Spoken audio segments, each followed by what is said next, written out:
Me did Isaac Jumpo, but you have the great sample and bring 1 man come on here too much G8. Too much G8, more too much. Namenso, may I'm more fire.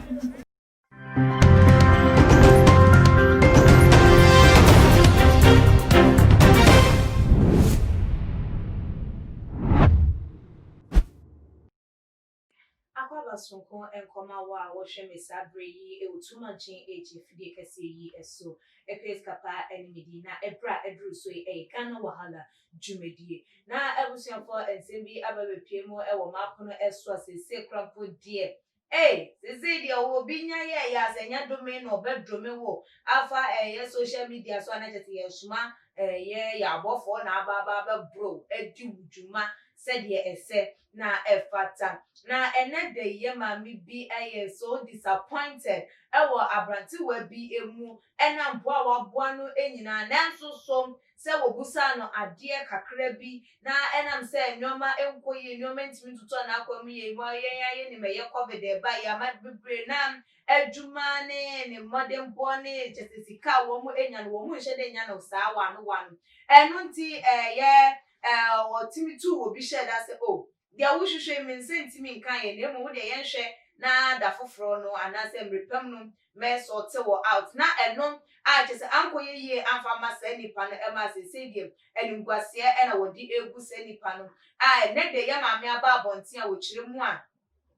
wo nipa na nhwe ye na when I plot a wo ne nkofo e plot na obesuma na bofo ne angels ama wo ma baba be brim wo ma baba be chese wo ma be ye ne nyoma on dandwen hu na ebiemu kwampo no wan sha obetimi akole ye down abn na ebusuafo nipa meka ne ho asemi ye ma me komfo agrada na ye ma me komfo agrada eni bra abri nyina abrante ne dim ede Yakubu a wo chema no wo Adom TV na wo free ho ede aba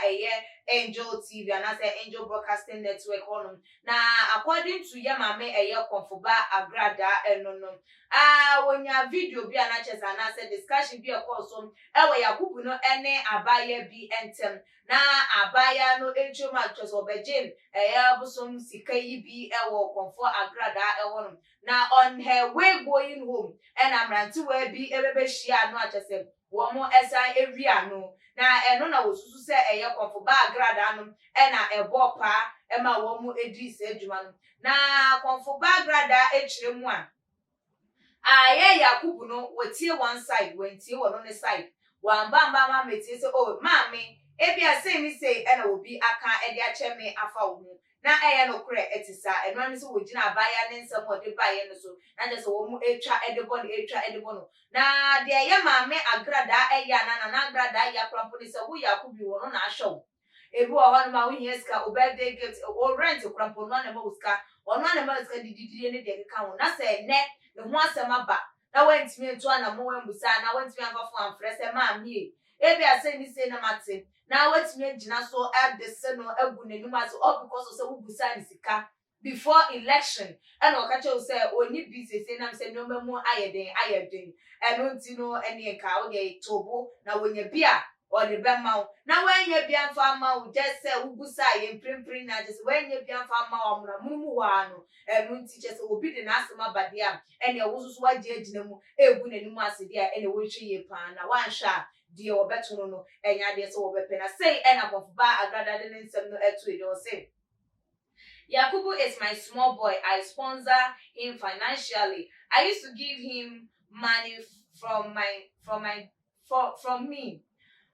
I used to give him money every day, but he requested for money from me during the election week, and I told him to relax because business wasn't working frequently.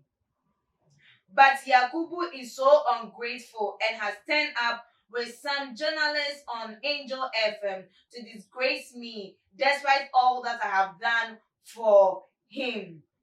But if you plot anything against me, my angels will deal with you spiritually. We any someone what they to a judges with chiremwa Yenya Bearman no de woyene enye. As if you try me, my angels will deal with you mercilessly. Ona sana wo puti eye statement no. Ache say, "Wochema, Brante Yakubu. Obi a wato aduane ama wadi pen. Omo sika ma wodi atu botom. Wo rent krampo otimi ma sika e ma wo ye de wukokotua. Ni nyina mu na se waye wadwen se ubegu nanimu ase waye wadwen se wo bese no. Waye wadwen se che se de ye sika wo hwehwe wa enya ntino wo bema enkrofo egu nanimu ase ana se enkrofo aba betina radio so TV so asopa no akade nimu e de afa ne ho. Na because of sika wo pa wa enya ntino ubegina so asai enyuma pa wo ye dia ene e won susu ontimi emfa wo hu enche wo de biara eda sem ubetimi ama na bofo ene wa ba bedino nyonyo enyono eso na ebusuafo no krampo no anso eye ewa achete wo ye na adwen se ABN Angel Broadcasting Network for se wo mo anhwe na wo mo ama no kwalidie amba wo mo discussion na wo mo nsem wo mo deba on board eswa one sha na wo be close station no down because one shey anhwema wo bi meme brenase obi meme begu nanimu ase obi mama chese nanimu fifira watiem de adu sam pepe so obi fada ko meme se no say I can close down your station if you people don't do what is right. I dare Angel Broadcasting Network TV we any there was also edi echa eto enam de Yakubu aye ede etia no hu ne se sika wenya mfama no ebra obusa no before election no so sika wenya bia mfama no nam se no djuma enkoye ni nyoma enhedam tuto eye na enu nti so watimi am obi aba so wo memese ne dia na ABN Broadcasting Network wo mu hwe ye anya sa just because of nipa ba kunti wan hwa na close it down Angel Broadcasting Network TV no chese wo mu timi function biom wo mu timi enya adwuma biom wo mu dwumadie no ese na fata no te manipa ehwe manipa bodom pem ebebetie wo mu radio so wo mu TV so no wan hwe ya na enkosa ebiom chese eji se wo mu sere ansa na wo mu enya krofo ama wo mu ahwe wo mu na ebusuafo wode nsem we atu dwawe na dodo na ekase de biom na grada se wo kase wo begu anase wo be close it down ABN na enye ne kwanso because nipa ba ko na woni nanya na se nipa ba ko no se wa conjure with people in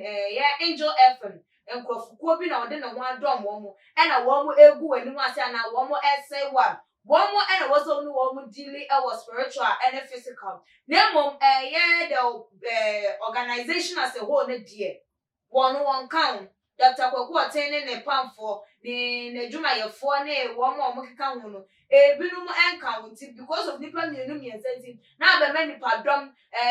busuakuo bi anu aduane abo wo mo ede busuakuo bi ensa asifom epa ede ene na enye ne kwanso anu no se Yakubu no ene nkofo osusu se wo mo akọ agina no matu agina ede etia no pese omo digu nani mu ate no wo mum ena wo ma nani embre ewo wo mo eso na ene asa asutwi bi wo hono ma wo ne wo mo enye den ndi na mum enye ABN na say Angel TV no as a whole ena wo beba be say wo mo because of just one bad night bia aba be from na no na ebinom nso eka say adabi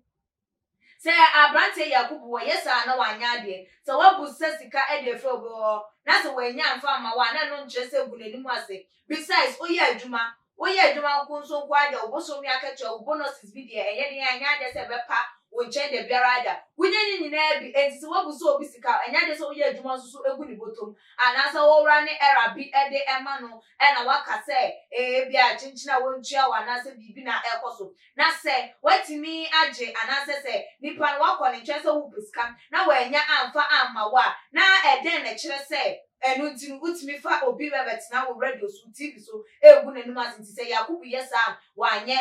ade ne sanse nipa no ofilipem na ebo a ofilipem na wayi ni yam se opese wanye wadoye na se o de boni e ne betue nipa ne ka se bi ka ho enu nti na papa ye se ebi enkoso ewo wo man Ghana emu enu nti na dodo na akeka wo monsa e de hye wo mkotoku ma o makrampo enwa ye de because oni se wo man ebe wi echi na nipa no wo baba besi no komo ababa be ye enkutia ede amano ababa be sen just because of ade ba ko a wo be hwehwe free no wa nensa etimi enkan na ebusuafo ye di esie no na agrada anamontu a wo tu a wo ne se wan show be close down ABN Angel Broadcasting Network TV no wo be close ye wo mo down because of nipa ba ko mienu bi decision na se wo mo dwumedi a wo mo edi ye osusu se ankoye ne kwan so anom na abante Yakubu yi de wo ye nsuso yes ye maame na agrada de ne kanu anasa de wo de abetu dwan no kra ene na de abrante ne ye no ne kwan so a eno no for adwintwa wo fa ensemi hu ebrei o tuma GH comment section na ebiem like videos na share all the social media platform Ekwes Kapa enemy that's ne ye besanish